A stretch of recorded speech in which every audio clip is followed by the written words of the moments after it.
అందరికీ నమస్కారం. నా పేరు నాగేంద్ర. మీరు చూస్తున్నారు నా యూట్యూబ్ ఛానల్ నాగేంద్ర సొల్యూషన్స్. ఈ వీడియోలో నేను ఇన్సూరెన్స్ గురించి ఎక్స్ప్లెయిన్ చేస్తాను. మనిషి చీకటి గురించి ఆలోచించినప్పుడు మాత్రమే వెలుగు విలువ తెలుస్తుంది. మనిషి పస్తులు ఉన్నప్పుడు మాత్రమే ఆకలి విలువ తెలుస్తుంది. అలాగే అనుకోనిది జరిగినప్పుడు మాత్రమే మనకి ఇన్సూరెన్స్ విలువ తెలుస్తుంది. సింపుల్గా చెప్పాలంటే మనిషి సడన్గా చనిపోయినప్పుడు లైఫ్ ఇన్సూరెన్స్ విలువ, మనిషి హాస్పిటల్లో జాయిన్ అయిన హెల్త్ ఇన్సూరెన్స్ విలువ తెలుస్తుంది. ఫస్ట్ నేను లైఫ్ ఇన్సూరెన్స్ గురించి ఎక్స్ప్లెయిన్ చేస్తాను. లైఫ్ ఇన్సూరెన్స్లో టోటల్గా 3 టైప్స్ ఆఫ్ పాలసీస్ ఉంటాయి. ఒకటి టర్మ్, రెండోది సేవింగ్స్ పాలసీ, మూడోది యూలిప్స్ పాలసీస్. టర్మ్ ఇన్సూరెన్స్ ఏంటంటే మనిషి చనిపోయినప్పుడు మాత్రమే అప్లికబుల్ అయ్యే ఇన్సూరెన్స్. సేవింగ్స్ పాలసీస్ ఏంటంటే ఎఫ్డి ప్లస్ ఇన్సూరెన్స్ కవరేజ్ రెండు కలిపితే సేవింగ్స్ పాలసీస్. యూలిప్స్ ఏంటంటే mutual funds plus insurance coverage రెండు కలిపితే యూలిప్స్. ఈ మూడింట్లో టర్మ్ ఇన్సూరెన్స్ ప్రీమియం చాలా తక్కువగా ఉంటుంది. సేవింగ్స్ అండ్ యూలిప్స్లో ఇన్వెస్ట్మెంట్ పోర్షన్ ఉంటుంది కాబట్టి కొద్దిగా ప్రీమియం హైగా ఉంటుంది. మీరు ఇక్కడ తెలుసుకోవాల్సినది ఏంటంటే ఎఫ్డి బెస్టా లేక సేవింగ్స్ పాలసీస్ బెస్టా అంటే, షార్ట్ టర్మ్లో ఒక మనిషికి ఏమన్నా జరిగింది, చనిపోయారనుకోండి, అప్పుడు సేవింగ్స్ పాలసీస్లో ఇన్సూరెన్స్ కవరేజ్ ఉంటుంది కాబట్టి సేవింగ్స్ పాలసీస్ బెస్ట్. అదే ఏం జరగలేదనుకోండి ఎఫ్డి బెస్ట్. అలాగే మ్యూచువల్ ఫండ్స్ బెస్టా లేక యూలిప్స్ బెస్టా అంటే, షార్ట్ టర్మ్లో మనిషికి ఏమన్నా చనిపోయారనుకోండి, యూలిప్స్లో ఇన్సూరెన్స్ కవరేజ్ ఉంటుంది కాబట్టి యూలిప్స్ బెస్ట్.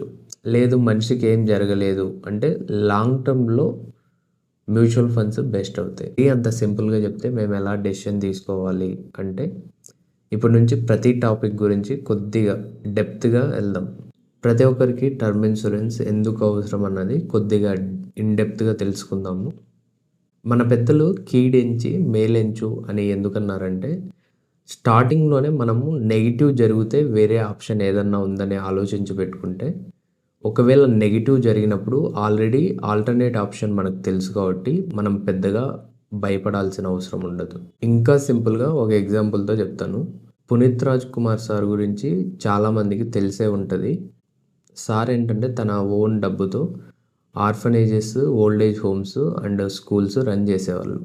సార్ కూడా నాకు తెలిసి ఇలాగే థింక్ చేసి ఉండింటారు అనుకుంటున్నా. ఒకవేళ తనకేమన్నా జరిగితే ఈ ఆర్ఫనేజెస్ కానీ, స్కూల్స్ కానీ, ఓల్డ్ ఏజ్ హోమ్స్ కానీ ఎక్కడ ఇబ్బంది పడతాయో అని ఆలోచించి ఒక పెద్ద అమౌంట్ని ఎఫ్డీగా చేశారు.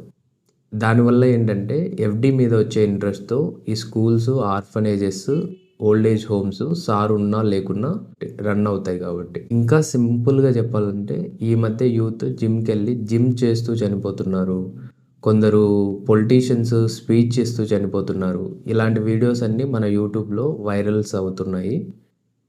ఇంకా ఘోరం ఏంటంటే ఈ మధ్య ట్రైన్ యాక్సిడెంట్స్ ప్లస్ భూకంపాలు, సునామీలు, వరదలు ఇలాంటివి ఏంటంటే ప్రతి ఇయర్ ఏడో ఒక చోట ఒకటో రెండో జరుగుతూనే ఉన్నాయి. దీన్ని బట్టి మనకేమర్థమవుతుందంటే రిస్క్ ఎప్పుడైనా ఎవరికైనా జరగచ్చు. సో రిస్క్ జరిగినప్పుడు పోయిన మనిషిని మనం ఎలాగో తీసుకురాలేం కాబట్టి, ఒకవేళ ఆ పర్సన్ టర్మ్ ఇన్సూరెన్స్ కనుక తీసుకొని ఉంటే పిల్లల చదువు కోసం కానీ, పిల్లలు పెళ్లి చేయడం కోసం కానీ, అప్పులు తీర్చడానికి కానీ ఈ అమౌంట్ని యూజ్ చేసుకోవచ్చు. ప్లస్ వాళ్ళ లైఫ్ స్టైల్ అనేది అంతగా ఎఫెక్ట్ అవ్వదు. అదే టర్మ్ ఇన్సూరెన్స్ కనుక లేకపోతే ఎర్నింగ్ చేసే వ్యక్తి చనిపోయారనుకోండి సడన్గా, ఆ కుటుంబం మొత్తము దివాలా తీస్తుంది, రోడ్డుకి వచ్చేస్తుంది అనమాట. ఇప్పటివరకు ఈ వీడియో చూసినందుకు థ్యాంక్ యూ సో మచ్ అండి. ఈ వీడియో కనుక నచ్చినట్లయితే లైక్ చేయండి, షేర్ చేయండి, సబ్స్క్రైబ్ చేయండి. మీ ఫ్రెండ్స్ అండ్ ఫ్యామిలీ మెంబర్స్తో మన ఛానల్ని సబ్స్క్రైబ్ చేయించి నాకు సపోర్ట్ చేయండి. ఇంకొక మంచి వీడియోతో మేము ముందుకు వస్తాను. సైనింగ్ ఆఫ్ మీ నాగేంద్ర. జై హింద్.